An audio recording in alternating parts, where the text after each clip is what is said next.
How many people here thought there was going to be a PowerPoint today? Raise a hand. Substance abuse. 6 months later, I realized that I was drinking about a fifth of Captain Morgan every night. Restless nights. Every night, I would relive that inside of the truck. And it got to the point where I knew it was a dream, but I couldn't wake myself up. And the paranoia. Because every night before I went to bed, I had to walk through my house and make sure every door was locked, every window was locked. I had an escape plan. I knew what I would do if someone ever broke in. I mean, I was so paranoid. All things that this veteran suffered through after Iraq and would eventually lead to his suicide attempt by overdosing on alcohol and pills in November of 2010. And I was angry because this is the only way to stop the pain, the only way to deal with who I am. At Camp Casey's Kerry Gym, Andrew O'Brien, the founder of the WYSH project, speaks to more than 300 2nd Infantry Division soldiers and Katusas as part of his 3-day tour in Korea, sharing his experience to soldiers about suicide. There's always the people that want to prevent suicides. There's a lot of good people out there.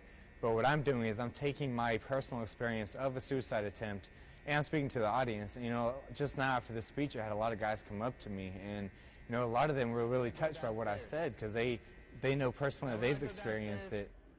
I take my couch, take a seat, and I put this knife on this table. The biggest thing is not to be ashamed. You know, it's not something to be ashamed by, even if you haven't been deployed before. We're human beings. We suffer from the same things that everybody else does, and it's okay to get help. And in this moment, all the anger starts building up. My body starts shaking. You know why?